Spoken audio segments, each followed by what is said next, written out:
Hello, this is Emily from the Loopy Stitch, and in this tutorial we will be going over the final part for this blanket, which is the border. Make sure you like, subscribe and flick that notification bell because I will be doing more videos. And for this you will obviously need your blanket, okay? Obvious, duh. The same crochet hook that you are using, and also your choice of colour for your join. I have used mustard for my join, and I'm using it for the border as well, just to tie everything nicely together, which I think has that beautiful look. So I'm just going to move this humongous blanket out of the way. 1 second, because I was too eager to finish this. I just joined it and did the border without taking photos or videos. So I have had to use my sampler squares. Hang on, it's 1 moment. Okay. Actually, I probably will need that in a second, but that's okay. Where are we? Okay, so here is my lovely sampler that I've made a while ago with just some different colorways. So that's one there. I don't have names for them. You know what I'm like with naming things. That's another. And one of my favorites is this colorway here. I love these colors. All right, so let's get started. So this pretty border, I'll just focus in there for you, is made using one stitch, which is our half double crochet, and it's just worked into the third loop to create this beautiful little braid on top, just by making those front loops and back loops sit kind of nicely on top of each other. We've used the element of third loops before in our pattern. A few times actually. One prominent one is the border here, or the squaring up in tomato, and then also when we have started to square up down there with pistachio. I think that may be the only times that we've used it. So I wanted to kind of combine some of the stitches used in the actual pattern in the border. I originally had thought I would like to make this part in the border, but then I thought it might distract, you know, take away from the pattern so much. So I opted with a simple border. Sorry, I cannot speak today, obviously. Okay, so we're going to start in our chain 2 point. I'm just going to keep this on my lap so that I can refer to it when I need to. Grab your blanket and your squares. I'm going to zoom in. Okay, let's zoom in a bit. Okay, so we're working in the chain 2 corner space, making a standing half double crochet. So that's with a slip knot on your hook, yarn over, insert into that chain 2 point, yarn over and pull up a loop, and yarn over and pull through all 3, like so.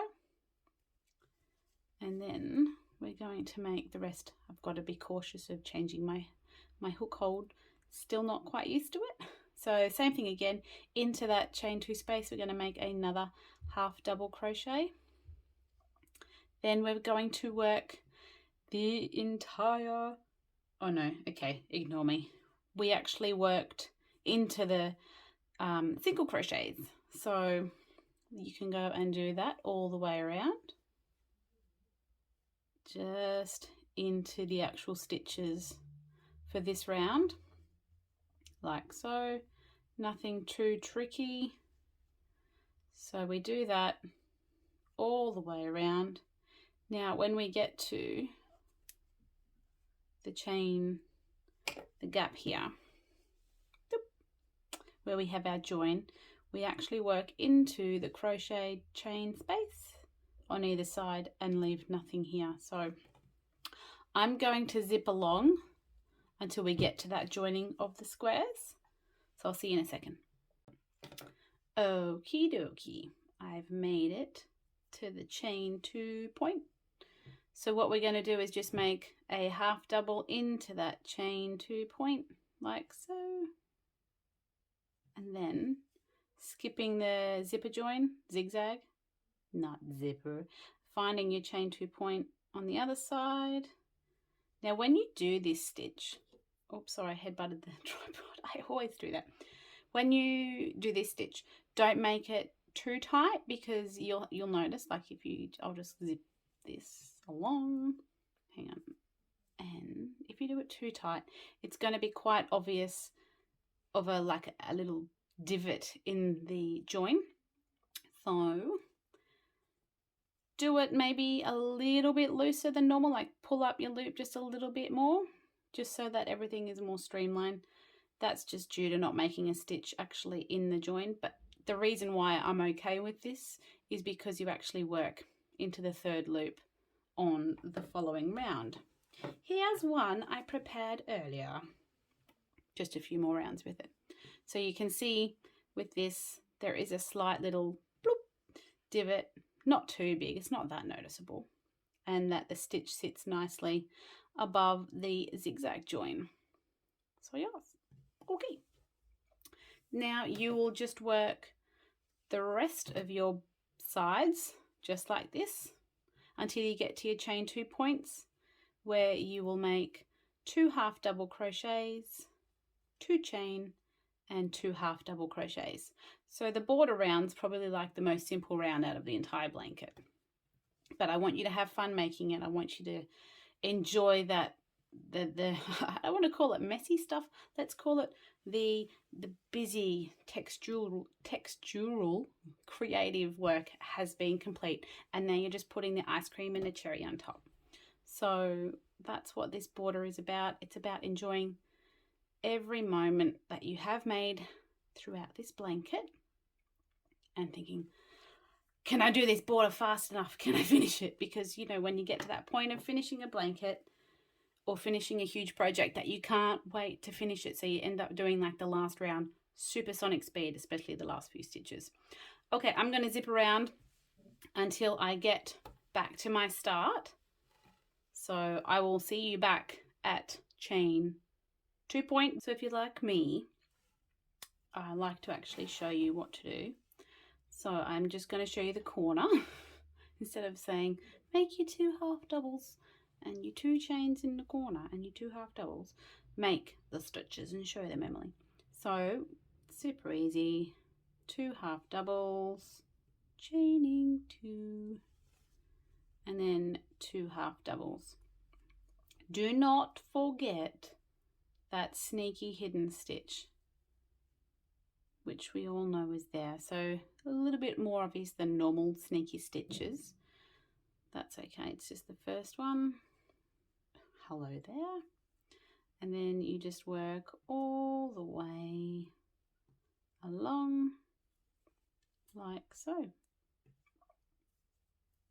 Ta-da. Now just do that all around, and I will see you shortly to do round 2. Okay, so we're just finishing off round 1 of our border. Okay, now you can see here that I've already done the first 2 half doubles. I'm going to make the other 2 half doubles like so. And instead of finishing off with a chain 2 and a slip stitch, I'm going to make a half double into the top of the first half double. Why? Well, that half double acts as the chain 2 and brings us out into the middle of the stitch already, so that we can work from the middle of the chain space as such. If they were made from chains, you can sort of see, if I put my finger there, that it's 1 chain on one side, 1 chain on the other. So that half double brings us to the middle, so we don't have to worry about chaining and having that obvious little join up through your square. So in order to work round number 2, we're going to make a chain 1, which does not count as a stitch. Then you're going to work 2 half doubles over that half double that you already made to join, like so. Then we are going to work into the third loop all the way around. So instead of all the corners, we, hang on, my little sampler's falling, sorry. Okay, so to get the first third loop of this stitch here, you have to pull your work to the side. It can be a little bit tricky to find. Just grab my yarn. Oh my goodness. Okay, so it's easy if you flip your work forward so that you can see the third loops. So we've just got to find this one in the corner. It's always going to be a little bit tricky working into that first third loop. So give it a good tug, find it, and get it in there. See, even I have trouble. So it's just a normal thing. Okay, so, oh look, and my yarn over came off. That's okay. Yarn over, insert into that third loop, yarn over, pull up a loop, and then yarn over, pull through all three. So we're going to work into the third loop of all the stitches except the chain 2 points. So yarn over, turning your work, and the good thing about the half double crochet is that it does make the third loop a lot easier to work into compared to other stitches. It's nice and loose, hence why I chose this stitch and this border. So yarn over, insert, pull up a loop, yarn over, and pull through all three. And you're going to do that along. See how I'm kind of pinching the work either side so it kind of automatically folds or comes forward? So yarn over, insert, yarn over, pull up a loop, pull through three, yarn over, insert, pull up a loop, yarn over, pull through three. You know how to do a half double crochet. So we're going to do that all the way along. So I'll bring it a little bit closer so you can see what I mean by third loops. So we've got our front loop, our back loop, and then we have our beautiful little third loop that we're going to work into. Third loop. It does get easier as you go along, like so. And as you make more of this round, the work below, because of making it into that third loop, it creates that nice little ridge and brings it a little bit lower than what it is if it wasn't worked into. You can sort of see it here, a bit higher here, and it's a bit lower there. So work that around, and when you get to the your chain 2 points, I want you to do just normal stitches, so exactly what you did here, 2 half doubles, chain 2, 2 half doubles, and finish this round off the same way I showed you just before. All right, I'm going to get you to do that around twice, and then it will look something like this one. Where are we? Here we are. It's sticking to my desk. Yeah, let's show you this side. I'm going to zoom out 1 second. Oh dear, there we go. Let's have nothing fall off my desk. It's a nice size blanket. So when you go around twice, working into the back loop, the third loop, this is the look that we'll get. And of course on that last round, because nothing else is worked into it, it kind of has a higher look to it. You can keep going like I said before, but it's entirely up to you and how much yarn you have. I just love the little effect that it creates around this beautiful blanket. I think I can probably zoom out a fraction more, can I? Yay! So you can see a little bit more.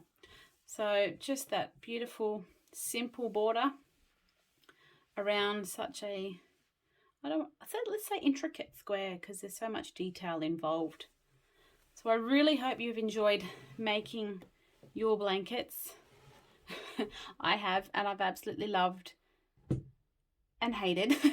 We had a love-hate relationship because I was working production line and I got injured and I couldn't work as fast as what I wanted to, and then life happened. So we've done pretty well. We've accomplished what we set out to do, and that was to make this beautiful blanket. So I can't wait to see what you do. Please send me photos, tag me in your photos, and thank you for spending this time with me and making your own Splendid Serendipity blankets. It's been a joy, and I'm just so happy and excited and sad all at once because it's done.